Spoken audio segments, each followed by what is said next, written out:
Hi, and welcome to Ask the Chiropractor. I'm Dr. Corey Rodnick, and here for Midland, Michigan. And we also have Dr. Neil Rodnick. Good morning. Dr. Toni Rodnick. It's an honor being here today. And Dr. Paul Rodnick. Thanks for having me, Doc. It's always a pleasure. All right, and today we've got some exciting topics.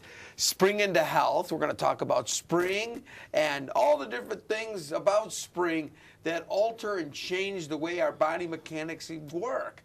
And then we're going to talk about, in the second half, we're going to talk about the dream, which is diet, exercise, attitude, dream, DR. So Rest and maintenance of the spine. Rest and Went maintenance out of of the order spine. there. So let's start off with spring into health. Tell us, Neil, what do you suggest to our audience that they should do when spring comes around, which is right now? It's getting here. Yep. So we wanted to talk about the topics of first the spring cleaning, just doing it without injuring yourself, safely being able to clean things up and stuff. And our other topic we wanted to hit on is just getting out and being more active now that it's warm, or it's going to be warm enough to actually go outside and do things. Fantastic. So, Toni, what suggestions do you have for these icebox characters who've been in the house all year? They're going outside and they look around and, oh my God, the place is a mess. The easiest thing is to hire somebody. but like if you're raking up the leaves or the grass, you don't want to reach and twist and pull. So you want to, when you're raking, instead of twisting and pulling it, you want to move with your body, step with your feet. You don't want to, it's never good to reach and pull. And when you add twisting. One of the bigger things too on that, keeping your elbows in close to your body. That'll prevent you from doing any weird twisting and things where you could actually hurt yourself. Ah, good. And going along with that, keeping your elbows close into your body, a lot of people say, oh, you know, that's what they say, I don't need to do that. When you keep everything close to your center of gravity, it's lighter for you. If you hold something way out, it seems heavier than if you're holding something close in. Same thing with raking. You know, if you're reaching way out and you're pulling, whatever you're exerting yourself on, so leaves or sticks or whatever, you know, what have you, you're going to be pulling more pounds of pressure. You have more force to move, and when you're doing that, you're putting your body in an awkward position because you're out of your center of gravity. So you're leaning, you're bending, you're twisting, and you're exerting yourself. Really does a number on the spine. So really stay conscious of your body is the big point I want to make, is whenever you're doing anything, but especially when you're doing something that you're exerting yourself, stay conscious of your body, stay conscious of your posture, stay conscious of your surroundings. That's the most important part. And then if you're going to pick up the leaves, again, don't bend at the waist. You want to bend at the knees and keep it close to your body if you're cleaning up like fallen things. And then if you're, same thing, you don't want to bend when you're pulling weeds or planting flowers. It's better to get one of those wheelie chairs or just a pad to sit on the ground. So you're right there, so you don't have to bend over and then get up when you're done with your back all in spasm and tight. And like Paul said, like Dr. Paul said, just be aware of your body mechanics. And here's a couple of statistics as far as that bending goes. When you bend over at the waist to lift instead of bending at the hips, again, you're getting out of your center of gravity. They say that the ratio is about 1 to 10. So if you're lifting something that weighs 1 pound, when you're bending at the waist, you're lifting something that weighs 10 pounds.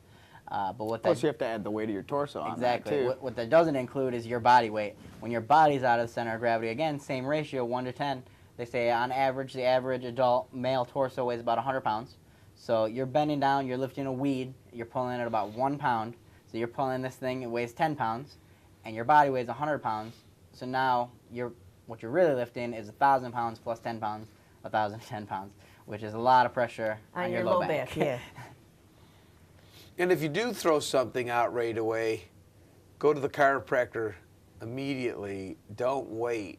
If you wait 2 weeks, the muscles have healed around it with it being out of place, which takes it a lot longer to correct. Makes our job a lot harder. It does. It leaves you in pain a lot longer. Yeah, and you have to suffer a lot more. So a lot of people don't realize that. You know, they wait for the pain to go away. In the meantime, the muscles heal around the vertebra, which has moved out of place, in the wrong position. So normally when you go out, the snow's right now melted, and You go outside, you notice you got shrubs and branches, you got the neighbor's top of his garbage cans up on the in between there, and you got 6 months of dog mess that's been buried in the snow. dog messes and all kinds of different things, and a dead bird, and so obviously, like we're talking about, you're going to do some raking. So you want to keep, again, the elbows in. I'm just kind of reviewing what you guys were just saying. And keep the elbows in, keep it tight, keep it close, and step with it. You don't have to reach out and do a whole square with one stance. You can like dance with it more and move with it more. And then take small piles. You don't want to be lifting 48 pounds of leaves at one time. Especially if they're wet. Yeah. And you can also rake it into plastic, which is nice. But again, when you do the plastic, you don't want it so heavy that you're lifting it into something. Now, a lot of people are dragging it to the street. You need to find out from the city when your pickup dates are for, what is it called? Yard waste. Yard waste. And they'll pick that up and you take it right to the sidewalk, not sidewalk, the end of your driveway, the curb. And then you don't have to lift anything at all. And so safety, safety, safety. And for people with pools and people with all different kinds of things that you're going to get started with, again, keep the elbows in, keep it tight, protect your spine. You might even want to wear a belt just to help you if you're going to be lifting and stuff. Which is a great idea. That's what I always do. If I'm going to do yard work out there, just to remind me not to twist, I wear that belt. And also in any kind of weightlifting competitions, major workout people, they would wear a back belt. You can wear your weightlifting belt would be fine, or a bag. Yes. Here's another big lifting issue that comes along with the spring into health. A lot of people this time of year are bringing in their AC units from their garage, their basement, their shed, you name it, to put in their window. Big piece of advice here, always accept help. Never be too proud to ask for help. Whenever you're lifting something big, 2 people lifting it makes it a whole lot easier, especially if it's something big or awkward. Bulky, yeah. You definitely want to have a second person to help you lifting. Again, I'm sorry, I'm laughing. I remember one year I put the thing in, and I'm exhausted. It was my 4th one putting it in the window, so I'm totally wiped out, right? I put it in there, and I didn't do it right, and it fell right out the window, went 2 stories down, crash. I'm sorry, that's why I was laughing. That was going through my head. Never be too proud to accept help, or else your window unit will go right out the window. Right out the window, 2 stories down. Make sure the kids aren't watching. Okay. Make sure no one's standing under you. It's pretty dang funny. Anyway, oh boy. That was my worst unit anyway. It always kicked off because it was a 220 instead of a 110 plug. So I didn't feel real bad. It wasn't energy efficient. It wasn't energy efficient. It wasn't working good. Who needs that one? Anyway, by the way, that was your room. All right. I'm wondering why I couldn't sleep that whole summer. That's right. You and all your brothers who hung out in that room. Anyway. But Sarah was well cool. But anyway, so what else in spring? You have to go out and paint probably in another month or 2. Painting is the same thing. You don't want to put your bucket up high. You don't have to bend over to fill the paint each time. Put it up onto something. Yeah. The big thing with every one of these habits that we're talking about, the point that I want to keep coming back to is stay conscious of your body. Always know how your posture is. Always know, just keep it in the back of your mind. The same thing goes, again, with the painting. You could be painting this hard-to-reach area, or you could be, getting in, staying close, again, keeping it close to your body. Again, the main thing, stay conscious of yourself. This kind of leads into our other topic is going to be the D.R.E.A.M, diet, rest, exercise, attitude, maintenance of the spine. I did that better, right? Yeah, got the right letters that time. Anyway, on the maintenance of the spine, why don't we explain why it's so important to be aware of your spine and to be conscious of it when doing these spring cleanups and you want to get into that? Here's a Sure. spine and. So Maybe here is our model so- spine. Kind of show you what the normal is here. It's got these 3 curves which are made for the shock absorbing. So when you're doing work, doing these different things, keeping this all aligned properly, you'll have a proper shock absorption, and it'll actually prevent a lot of the injury just by being able to handle the pressures on your spine. But what happens when you do injure something is that things will move out of place, and it can actually cause some injury to the disc as well as pinching off the nerves coming out. And the first thing when you do something, you'll injure yourself, you're gonna feel massive pain, maybe have some problems walking, maybe just not being able to move right. And it's actually in the long term where it becomes a problem when that nerve that was pinched off is now going to your stomach, not giving it a proper signal, and all of a sudden you're having digestive issues, different things like that. The reason you don't want to reach and pull Well, you is the get middle into the heavy spine lifting stuff. is protected by the shoulder blades, the scapula. And when you reach, the shoulder blades kind of move out of the way. And then there's more stress on the muscles that are underneath the shoulder blades. I'm sorry to interrupt. You can okay. pass that Yeah, down. keep Go just- ahead. down. Keep that Yeah, I'm spine just right. thinking of random injuries. Well, Going into We're what she's moving saying and with doing that things shoulder outside. blade. So when you reach and pull, that shoulder blade moves off to the side like she was saying, and it leaves this area exposed. That shoulder blade is actually acting like a shield. When you move that off to the side and then you exert yourself, it leaves you really vulnerable to throw your ribs out. A lot of people get these rib issues where, and most of the viewers have probably related to something like this, where all of a sudden you get something and it kind of catches you, and every time you take a deep breath in, it really kind of stabs you there. That's a rib going out of place, and that the most common cause of that is reaching and exerting yourself. So you're either reaching and pushing or reaching and pulling, which is really important to consider when you're doing your yard work. The symptoms, like you're saying, you would feel like maybe a sharp pain behind there, and you can feel sometimes tingling in the fingers. And there's a small percentage of those cases that I see in the office that seem to cause an anxiety attacks too. Maybe 1%, 2%, 3%. Right? well, that goes along less because than you 5. can't breathe. And because it affects You try the and get that sympathetic deep nervous breath, system. it stabs you in the back, and you're taking little shallow breaths. You're actually doing that to yourself. Yeah, and what you were saying also with that fight-flight thing, that there's 2 different systems in the nerve. Well, there's a bunch of different systems, but the parasympathetic, they call it, and sympathetic systems, and I think it makes it go kaflooey in a small percentage of the people, and it causes massive anxiety. And I'm talking about, they go in for EKGs because the rib being out makes the heart flutter sometimes too. And so after the EKGs, they can't figure it out, and it's actually an anxiety attack and multiple anxiety problems. And can be corrected, obviously, by correcting the spine that's been messed up, again, from pulling on a weed and reaching out and pulling on things. And wow. So anyway, that's, yeah. Going back to the maintenance, the M in the dream, we're kind of jumping ahead of ourselves because, it's the last Totally part of the dream. jumping ahead. But we were on it, so I thought, Yeah. this kind of here. The word that I really like there is maintenance.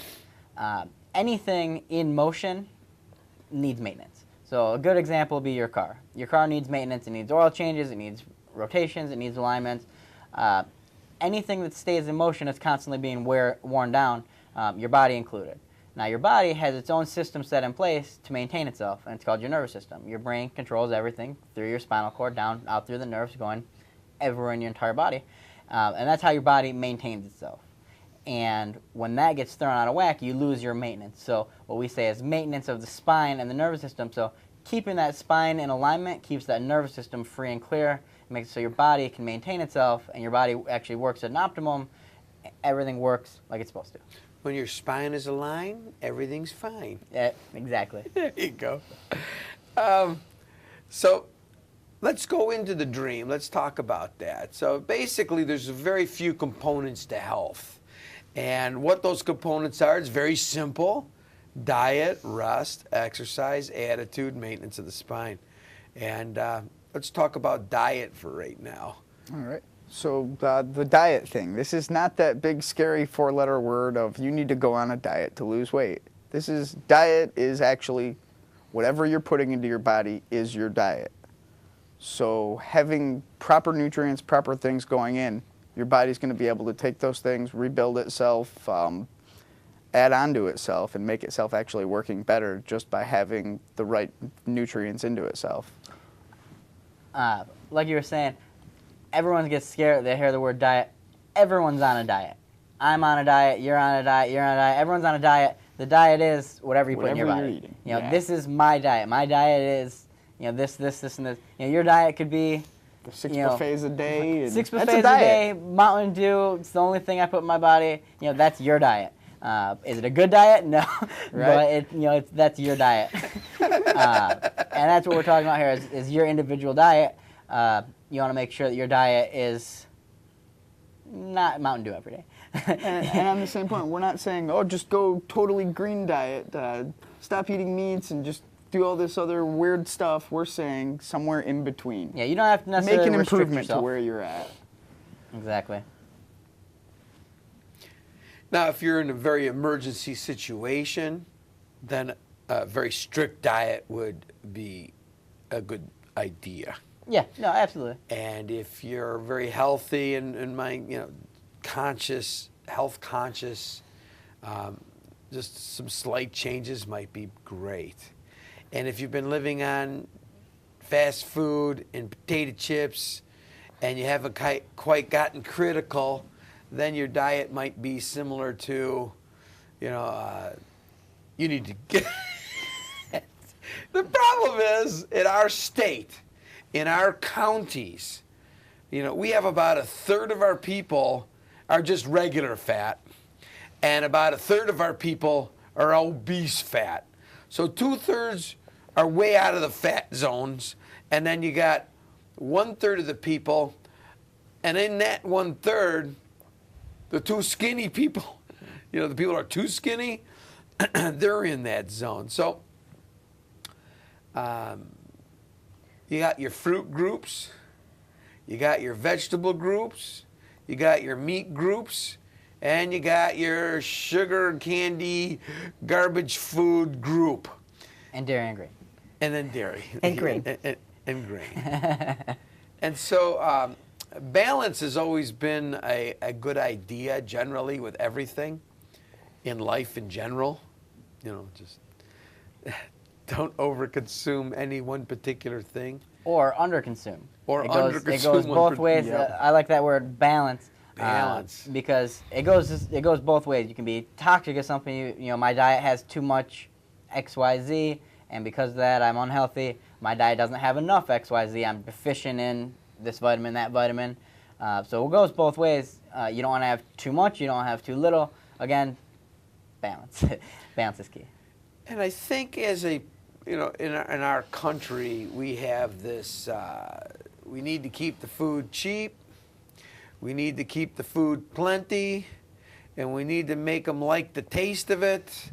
So most of the people, it's changed a lot in the last 5 years, 3 years. We're developing, genetically changing things, and we're putting in things that are very addictive. And like we were talking about pop earlier, I mean,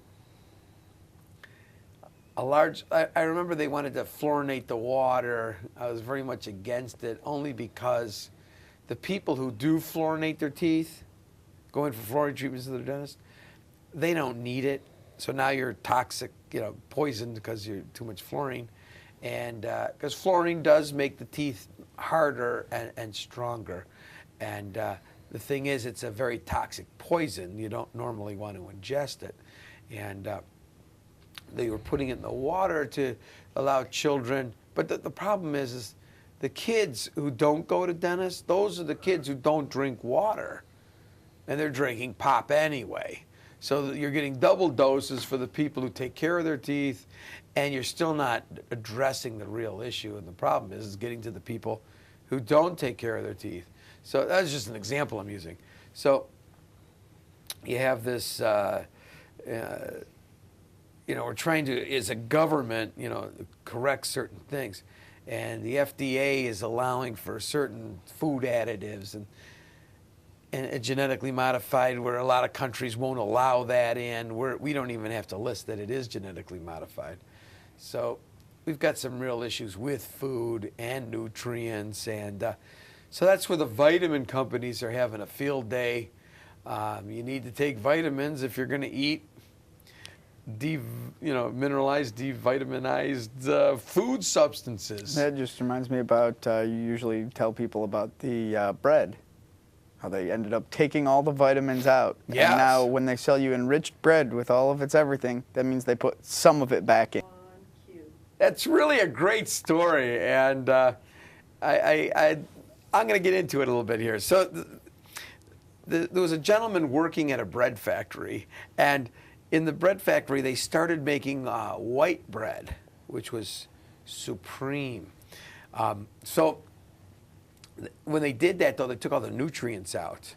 And so the guy complained to the upper management that he doesn't think it's fair that you're charging, the same amount or more for this bread, and that you've taken all these nutrients out. And they were selling the nutrients to the vitamin company. So he gets fired. And so then he takes him to court. And in that battle, they came up with, the judge said you have to put some of the nutrients back. So the bread store said, okay, we'll put these ones. They picked the cheaper ones to put back in, and the expensive ones they capped out. And so when they put them back in, they said, the only way we'll do this, though, if we call it, instead of de-riched, because that's how they were calling it, de-riched bread, that they would have to label it de-riched, that they would change it to enriched bread. And by doing so, that's how that all happened. So when you read the label of enriched bread, and Toni, go ahead. And We did something similar with rice. We took the bran out of the rice to make it increase the shelf life. Because once the nutrients are gone, the bugs and bacteria don't want to eat it. And we were supplying this de-brand rice, this white rice, to countries that needed food. And then they were all of a sudden a bunch of B-deficient people because they were taking out the nutrients. So China has been zapped. We sell a lot of our rice to different countries, and we also devitaminize it, demineralize it. We take the brand off, and we sell this all over. I remember going to Cuba, and these people were so deficient in nutrients, it was unbelievable. They're living on white rice. I think they get it from China, but China takes the brand off before they send it, and it makes it white rice. And oh my God, there were people who were, I remember giving a case of vitamins to a brain surgeon there, a neurosurgeon who's a brain surgeon, does about 400 to 450 brain surgeries a year, and a lot of the people died due to malnutrition because the brain swells. So I gave him this case of vitamins, and he starts crying and says, "You don't know how many lives you saved." And so I gave him another box. Here's another case of vitamins. I had 17 cases of vitamins that I was giving out strategically to different places. And anyway, it was amazing. And we did an experiment when I'm an old guy. So about 31 years ago, the professor had just done this experiment. They took mice and rats. They were rats. And rats were similar, live in communities like we do. They have, leaders, they have families, they have a whole thing like that. And so the experiment was white bread, Wonder Bread, white bread. They did Purina rat chow and table scraps and whole wheat bread, and then 100% stone ground whole wheat bread. And what happened was the white bread, Wonder Bread, and those started reacting first. They were angry. They had anger issues, and they were more violent. They became more violent. Later, and this is also the whole wheat bread. Whole wheat bread is only 2% whole wheat. So there's very little actual whole wheat in whole wheat bread. stone ground and 100% wheat bread is real wheat bread. Wheat bread is not real bread. It's really close to white bread, except the 2% minimum wheat in it. So those three, again, had the anger issues, and they actually started, again, they have families, and they started invading different families, some of the bigger rats, and then after that they stopped being able to discern between the sexes, and then they died. They lost their hair and died. And the Purina rat chow rats and the whole wheat bread, the 100% whole wheat bread, and the stone ground bread and the table scraps, they were okay. Kind of exciting. Anyway, so again, we're on the diet part of this. Just remember also your B complex, which is the anti-stressor vitamins. People who have anxiety and troubles with dealing with stress, a lot of your stress formulas, they're just B complex mixed. You know, the ones for energy is also the B complex, all those little vials of 5-hour energy shots. 5-hour energy. They're Just pumped caffeine full and of B vitamins. Yeah, or sugar and B vitamins or B vitamins. Those are, you know, you're paying $3-4. You can, for $10, get a whole bottle and it'll last a month or so of B complex. And there you go. Those are called water soluble. And then your fat soluble, it stores longer. So that's your AD and K. I don't want to get into that though right now. But you get the idea that food is extremely important. What you eat is important. Yes. I like the word balance. Balance. Yeah. I mean, right now, my diet right now is I can have fruit all day. I go to a nutritionist and she tells me exactly for each what situation I'm in to balance what kind of food I should be eating. So, and right now I can have fruit all day. I have my meat in the for lunch, the size of my palm, which is very upsetting, and then vegetables at night, and that's it. That's another big thing too around in the United States is just you were saying you can have the size of your hand in meat. That's about what a portion should be, and around the United States, For a human being, portions are 4 or 5 times the size that they should be. And with the And vegetables, I'm very sorry to hear that still. with the vegetables, you should vary it because the different vegetables have different nutrients, and some of them in too large of a quantity can have, like you were talking, deficiencies or toxic effect from over amounts of it. And a lot of the vegetables could have some effects like that. And please wash your vegetables and fruits. Don't just eat them up. You don't know what's been sprayed on there. You don't know what's going on with that. I think broccoli and cabbages, they have a goiterific effect. They cause goiters because they take the iodine out of your body, which is another point you were talking about in Michigan. That Yes. reminded me, Michigan, the soil in Michigan is very deficient in iodine. So that's why we started, we had a lot of people with goiters. That's why we started supplementing the salt with iodine. Goiter, capital of the world. And some of those vegetables, if you eat too much of it, they call them goiterific. We had 1 out of 3 people in our state here with a goiter at one time. 1 out of 3 people. And for those who don't know what a goiter is, it's inflamed thyroid gland. So you got your thyroid gland here in your throat. What a goiter looks like is a big lump, more or less. Like a half a head hanging out. Yes. Some people might think, oh, I got swollen glands and blah, blah, blah. And a lot of times, I still see a lot of it in the summertime because we eat our fresh garden vegetables. And we still, to this day, do not have iodine in the soil. And the solution, you buy a little bottle of iodine, and you put a little bit on your wrist and it absorbs it at night, and as long as that keeps happening, keep doing it, and goiterific, it goes away. And, which is the opposite of what she was saying. Okay. Goiterific. I made that up. Cute word. But I remember I was in Lansing and I just happened to be stopping at a store and I saw this guy with these giant things hanging out. What would be a good description of that? Like Goiter. a walrus-looking extra thing growing out of your neck. And they were like, one was the size of a grapefruit and the other was size of like an apple.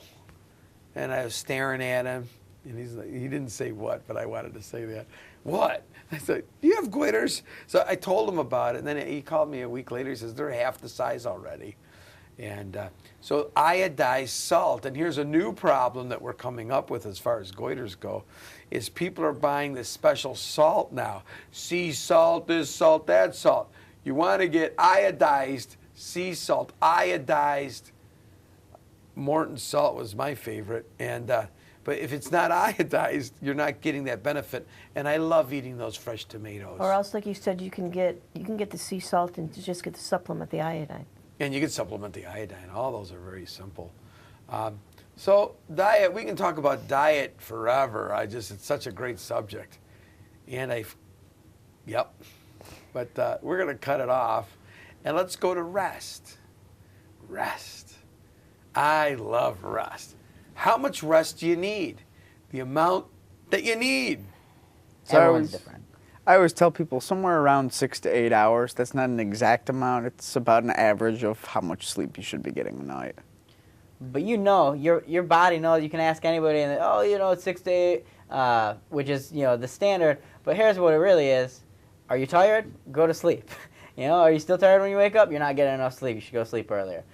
Your body tells you, I need sleep. Let's break it down. I know that if I don't get enough sleep, I end up getting a headache.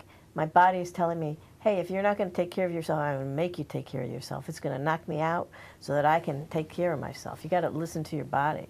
And if you're tired, sleep before your body gets desperate and makes you do it. Now, if you're sleeping 16 to 18 hours a day and you still don't feel rested, there's obviously some other portion of this needing some help. And we're going to get into in a little bit how the dream, the 5 aspects of the dream, they're synergistic. They all work together. They work in synergy, so the sum of the whole is greater than the sum of the parts. So each one of these individual ones, if you have a great diet, if you get the proper rest, but if you're not doing one of them, you can have other issues.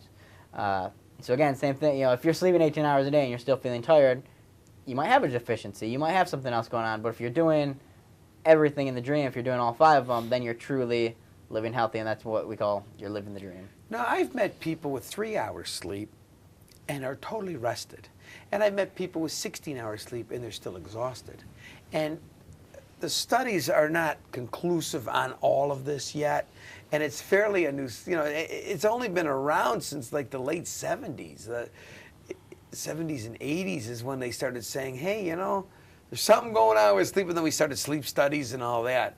And then it went aloof and it got into those, breathing apparatuses. And instead of like studying sleep, they're studying.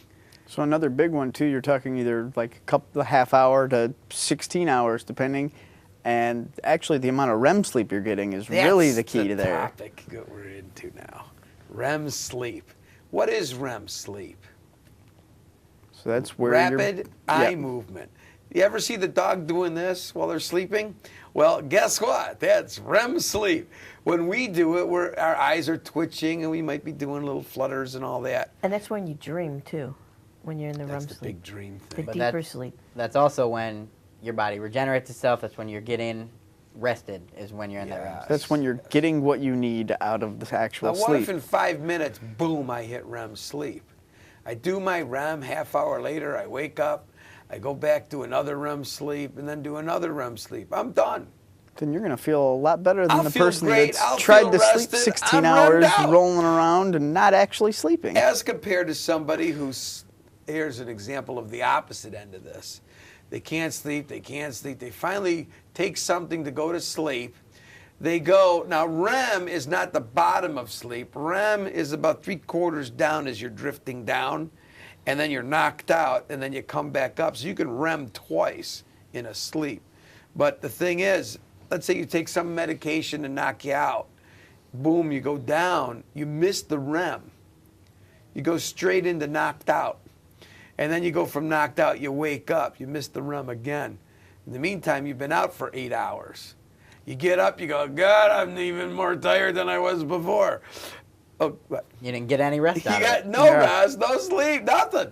So REM is what's critical. And again, they need to do more studies on this, and there's a lot that, it's a whole field.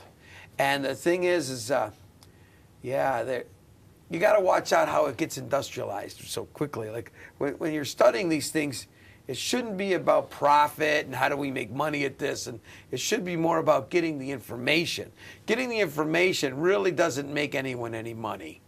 It's usually costly, and with anything scientifically, in any studies we've ever done. But later, it's like, we discover electricity. Well, discovering electricity didn't make any money. Selling light bulbs did. Later, plugs and all. But the actual getting the knowledge. The knowledge, what do you do with this? It's the radio. We discovered radio waves. What do you do with it? You get a Nobel Prize, which you can't sell either. But you get the Nobel Prize for studying radio waves. In the meantime, what do you do with it? Well, I don't know about you, but I love my TV remote control clicker. I'm really glad the guy discovered it. So same thing here with the whole sleep studies and all this stuff. It's not the idea of selling, PAP machines. It's the idea of, we need to understand, how the human body's functioning and what, like you're saying, your cells regenerate. You were, I don't know who said that. I think you both did. And that's what we have to get to. And so REM sleeps, though. And I know when I go in to target a dream, like I'm going to bed and I say, oh, God, I want to remember all my great dreams and let me remember those. I don't do any of the negative ones, so I never have negative dreams because I put in there that I don't want to know any negative. I don't want to know my negative dreams. Once in a while, just for a twist. Sometimes a little twist, I get tired of something and I'll say, all right, throw in a negative dream. But anyway, I get a nightmare. I go, wow, I've had enough of that for a year or two. I actually ask for the dream, the REM is what I'm looking for. So I'll go directly to the dream, and in a couple hours, bam, I have my 5-10 minutes, I'm right in there. So then I require a lot less sleep. Now, if you're sick and you don't even think that, I get off-centered a little bit. Now, you wouldn't, like right before you go to bed, your last thoughts, what are they? What is it you're thinking about before you fall asleep? What do you actually say to yourself? Do you say anything? Is it just all random? Or you can direct this, you follow me? Just like anything you decide to do. I'm going to go to school, get a degree, and be a this. That's called direction. And you can do that with your sleep every night as well. You also sleep better if the lights are out, the TV is off. I know I'm not a good one for that. I like to fall asleep with the TV. And the lights on, don't forget that. And the lights on. Yeah. But if you want the deeper sleep, the healthier sleep, you want to have the lights off because your body goes on the light, the melatonin is affected by the light. So you want the lights off, the TV off, quiet, and if you want to get a more restful sleep. Another trick, too, for people who have trouble getting to sleep, and you see this all the time with babies, do it all the time, and kids and adults don't do it as much as they might have to. There's a reflex in the body called the oculocardiac reflex, and it's a reflex where the pressure in your eyes is related to slowing down your heart. So you see babies doing this all the time, when they're tired. Putting pressure on your eyeballs will actually slow down your heart rate and help put you to sleep. You don't want to do that if you have contacts. Yeah. And don't push too hard on your eyes either. And you might not necessarily want to be sleeping in your contacts either. You can actually just use the back of your thumbs and just rest it on there a little bit, and that'll do it just fine. Just light pressure. You don't have to be stabbing into your eyeballs or anything. Correct. And, very true, very true. It's a very little-known reflex, but it really will help slow your heart rate down. Well, I think we've talked about that, and again, we could talk for hours just on this.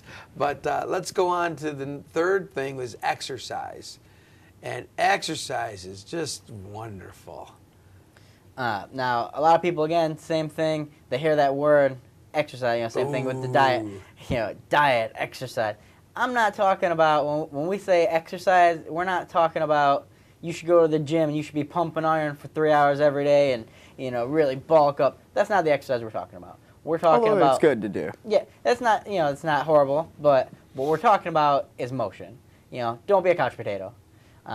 Same thing we were talking about earlier with, with the maintenance. A car needs maintenance. Similar example, if a car just sits there for a year, doesn't get any motion to it, next time you start it up, it's going to be rusty, it's going to grind. Same thing, I've been on the couch for the last 18 hours, now I go to get up, ooh, that kind of hurts, ooh, that's kind of grinding. When things stay in that same position, they start getting fixated there, they start getting locked there, so the key is keep that normal motion in the spine. Here's what I've been using. There's all kinds of devices. It's called a pedometer. Runners use it for counting their steps, things like that. And for me, again, I got electrocuted a few years ago, and I had diabetes, and I just really screwed everything up. That was from overeating chocolate, and with chocolate, and then I had mixed it up a little because I wanted some diversity, so I had nuts and chocolate, and so then almonds and chocolate and pecans and chocolate. And from to a supplement chocolate that, vendor. you supplemented that with some SpaghettiOs and chocolate. Yes. And his great diet, the result was diabetes. You're right, it Still was a diet. SpaghettiOs. That's called the get diabetes That diet. was my wife was the thing, and I'm eating like a college student, and I killed myself. So anyway, and we're so happy to have you back. I'm eating so much better. I'm getting so healthy. So anyway, so I got lost. So exercising. So there's all kinds of things you can use out there. I'm not saying one brand to another. And that one's a wrist one, but they have one you clip to your ankle. They have ones you clip to your Belt clip ones, all kinds of them. And you don't even necessarily have to have one of those either. Those are a great way to keep track for people who are really getting into it, taking it seriously. Yeah. But the big thing is, again, don't be a couch potato. You know the difference between getting enough exercise and not. Get out, walk around. Walk around just from your, walk back and forth in your kitchen. You name it. Just get motion in your spine. And we'll show some exercises later on in the show too. Really good exercises that people can do on a daily basis that, again, keep that motion in the spine. Something else, talking about keeping the motion in the spine, after around age 25, the only nutrients and things that actually go into your spine is from motion. You have into the discs. You have a pumping mechanism in there, and just through the normal walking, talking, moving, or walking and moving around, you're going to actually be pumping nutrients in, taking old bad stuff out. Absolutely. And a lot of people, they think that it's weird that, when I say a disc grows back, they think that the discs don't ever grow back. And just every single day, your discs, in the morning, you'll be taller than you are at night, just for an example. Only because gravity's squishing you down, you lose those, the water is what it really is the water comes out of there. Because if you're not moving around and you're not fluffing them back up, and then at night when you take off the gravity, the disc will fluff back up again. It's like a big sponge kind of thing. That's exactly what I was about to say. Ooh. So, that's a big part of it. So just know that, like your nose, if you bang your nose, it heals. Same with your discs. Now, if a big chunk of your nose falls down your throat and you're choking to death on it, that's a more critical moment. Same thing with the disc in your back. If a big chunk falls off and lands on the nerve, and your body would actually resorb that chunk. But if it's on something that's critical and it's making your bladder and your bowels shut down, that might be a critical moment to do something about it. But a lot of people are doing things for pain and all that. It's not necessarily the best choice. But motion isn't just good for the discs and the joints, but it's also good for the muscles. It builds them stronger. Like they say, use it or lose it. So we want to just motion for everything. Well, getting back to this, so I'm very goal-oriented. If I have a goal, my brain, my cells in my being, my soul tries to hit that goal for some reason. I'm very goal-oriented. So when I first put this on, I was really happy to get 1,000 steps in per day. And I said, wow, at least that's something. But it kept telling me, you know, that you suck. No, I didn't say that. But it said, you know, you're in the top 5%. You know, something like that. I said, I want to be in the higher percent. So I brought it up to 4,000 steps was my, you know, I got up to 4,000 steps several months later. And then it said, you know, my new goal, but the average was like, I don't know what it was, 5,000 steps was average. So I got up to the 5. And then the top 10 or whatever is 10,000 steps. So now I'm doing 10,000 steps per day. Last night I only got 9,200 and something, and I was so disappointed. So I know today I'll do 11,000. But now that the weather's nicer, you can start walking outside. True, and it'll true, be easier and to true. get the steps. So I'm getting around and I'm moving more. I didn't realize how, you know, couch potato-y I was until I started wearing that. I wasn't even aware. But you know, you get this feeling, there's an inner feeling. If you have the feeling like I should exercise more, guess what? That's you. You should be exercising more. If you feel like, oh, I should eat better, you know, more vegetables, more grains, more whatever it is in your head, then that's what you're supposed to do. We call that innate intelligence. That's how, you know, the baby knows how to suckle on the breast. It's innate intelligence. It's a higher wisdom that gives us information that we should really be listening to on a daily basis, which we don't, but a lot of times. And it sounds like that is a great motivator for you. Now, does everybody need that same motivation? Maybe, maybe not. You know, it sounds the way you're describing it sounds like you plug it in and it turns on an Austrian accent and says, you know, come on, sissy boy, you could do it. The key is that it's a motivator. Does everyone need that? No, you know, if you do need it, by all means. I don't need it, but it is a helpful hint. When I think I've done a lot and I didn't, that's a good one. Or I think I didn't do hardly anything and I did double what I thought. That's good to know. On the other hand, this also does my sleep as well. It's letting me know how long I'm sleeping, what kind of sleep I'm getting. Is it deep or light sleep? And come on, sissy boy, you can sleep better. Right. And it always tells me that. I'm terrible with sleep. So this week, I'm working on sleep. This week, last week I was babysitting. And I didn't really get a whole lot of sleep. For 2 weeks, I was kind of babysitting. And I did 1 week with the parents and 1 week with my wife and I. And that was with a 3-year-old and a 1-year-old. Oh, my God. The first day I noticed one thing, that I'm not going to be able to sleep as much when she walked up, jumped on the bed, winds up her foot, and smacks me on the head with it. Wake up, Grandpa. It's a new day. Anyway, that was my first clue, and I'm sitting there going, oh, my God. So it was an awakening, definite. So that's sleep. Let's move on to the next sling. Sling? No, the next thing. Diet, rest, exercise, attitude. And when we're talking about attitude, we're not just talking about attitude, we're talking about positive mental attitude. It's really important to stay positive, and it really makes a big difference in your health. And a lot of people say, oh, that's nonsense. You know, it has nothing to do with my health. My health has everything to do with, you know, just diet and exercise.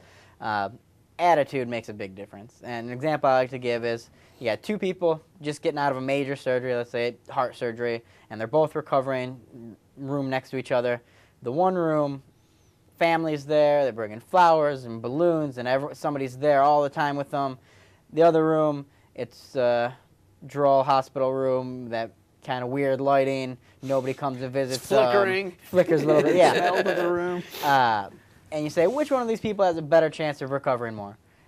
And it's, of course, the person with the support, the person with the positivity surrounding them, of course, has a better chance. Positive mental attitude really makes a big difference in every aspect of your life. You know, that's kind of an extreme example, but staying positive really does make a big difference. There's a lot of cancer research that went on, and they talked about negativity, and it was unbelievable.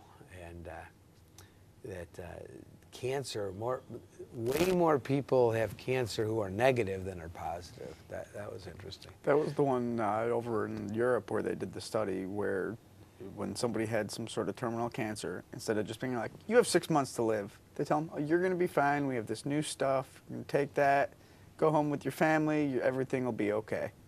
They end up living way longer than the person who was given a time amount of their life expectancy, just from that alone.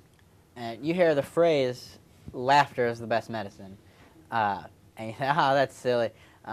It really is. You know, staying positive, being positive, laughing. People with diseases, you know, extreme disease, you know, even as far as cancer, have shown better recovery if they spend all day, you know, laughing, being happy, compared to the person who is just moping around saying, this cancer's killing me. You know, it really makes a big difference. Literally. Right. Something else, too, to talk about with the positive mental attitude was that study on the water crystals that was done, where they actually gave different attitudes, different situations to water crystals. They froze them, and they came up totally different from it. And if you've never seen this study, if you've never seen the pictures from that study, I recommend going online, just Googling it. I think it's messages in water. But it's really pretty incredible. The ones that are positive, they form the most beautiful snowflake ice crystal, you know, the beautiful patterns. The ones that had a negative environment, Deformed and weird and absolutely. don't Dirty even really and even look like disgusting looking, yeah. an ice crystal. Well, this was great, and I know we could just keep talking for hours and hours. There's so much more that we could have talked about on each one of these subjects. And I know all of us here have more to say on each one of these subjects. But right now, we're going to go and we're going to do our spinal hygiene exercises. All right, and welcome back to Ask the Chiropractor. So now we're going to show you guys some exercises that can be done on a daily basis. This will fall in the exercise and the maintenance of the spine category of the D.R.E.A.M. But these exercises do a really great job of keeping your spine healthy. We call them spinal hygiene exercises, similar to the dental hygiene that you do on a daily basis. You take care of your teeth. Same thing on a daily basis. You should be taking care of your spine. And that's a good time to do it too. After you brush your teeth, take 5 minutes, do the spinal hygiene, just the 3 posture pad exercises, and that way you remember to do it whenever you brush your teeth. Yep, you do it. Exercises. You do it in the morning. You do it in the evening. It's a really good way to just kind of stay on top of it. But these are really quick. You just 3 to 5 minutes really makes a big difference in the spine. These exercises are the only exercises that are approved by the World Health Organization for spinal hygiene. The design of them is for kids, so bear with us on the names of them. They make it a little bit easier to remember. But we're going to start off with a couple exercises here. We're going to start off in what we like to call the inner winter posture. So what we do for the inner winter posture is we stand up nice and straight, bring our shoulders back, tuck our tummies in, heads right over our shoulders. We call this the inner winter because if you've ever been to a sporting event and seen the team that loses, they're walking around like this. We don't want to be that team. We want to be the winner, so we want to be standing up nice and straight, heads back. The first set of exercises that we're going to do are called our flying friends. We have 3 flying friends, and we're going to go from biggest to smallest. Our first flying friend is going to be called the eagle. So what we're going to do is, again, that inner winter posture, and we're going to bring our arms straight up our sides. And as you go up, you're going to tilt your head back and come back down. When you come back down, bring your head back down to neutral. You're not going all the way down, just back to neutral. Go and go up again. And as you go up, you're taking a deep breath in. Really feel your spine stretching out. And back down again. And we'll do it one more just for good measure. Really just making sure we're keeping that motion in our spine, making sure things aren't getting fixated. The next exercise we're going to do is called the hummingbird. And what we're going to do for the hummingbird is, again, that same inner winter posture. We're going to bring our arms up to our sides here, and we're going to make small circles backwards with our arms. We're not going to be going forward with them, just backwards. We're focusing right between our shoulder blades. And what we're doing here is we're really strengthening the muscles in between our shoulder blades. We're trying to avoid this posture here. There's a lot of habits these days that bring your shoulders forward, whether it's driving in your car, working at your computer, you name it, text messaging, a lot of habits these days. So what we're doing here is we're strengthening those muscles. A couple different variations we can do here too. Bring them up a little bit, just kind of work a little bit different muscle group. You can kind of bring it down a little bit, work a little bit different muscle group there again. Another variation here. This one's not quite as much for the kids, name-wise, but what we call is the drunken hummingbird. For the kids, it's the happy hummingbird. But what we're going to do here is we're just going to fly a little bit crooked for a minute. And make sure, as always, make sure you're doing everything equal on both sides. Okay? So we got the eagle, we got the hummingbird. The smallest one of our flying friends is going to be the butterfly. We're going to do for the butterfly, again, same thing, that same inner winter posture. What we're going to do for this one is we're going to link our hands together, put them back behind our head, and what we're going to be doing is we're not going to be pushing with our hands into our head, but what we're going to be doing is pushing backwards with our head into our hands. So just real light motion, just pushing straight back into our hands, and you can relax it, and you can do it again, just kind of a couple reps here. And what we're doing here is we're strengthening the muscles in the back of the neck. We're trying to avoid this posture again, driving in the car, computer work. But you see a lot of people as they age, they start getting that posture there. We want to avoid that. We want to keep everything right in line, really make sure that our nervous system stays in line so you can be healthy. Okay? So those are our 3 flying friends. We have the eagle, the butterfly, and the hummingbird. And what I'm going to show you guys last will be one that you can just do during the day. This one's called the trap opener. What we're going to be doing for the trap opener is these right here. These are our trap muscles. A lot of people get tension in their trap muscles throughout the day. Basically, what we're going to be doing for the trap opener is really just working into those muscles. So more or less, just kind of give yourself a massage. Really work in there. You don't necessarily have to do it 2 at a time like this. You can reach across, really dig in there. You can even bring your elbow in a little bit closer so you can get a little farther back.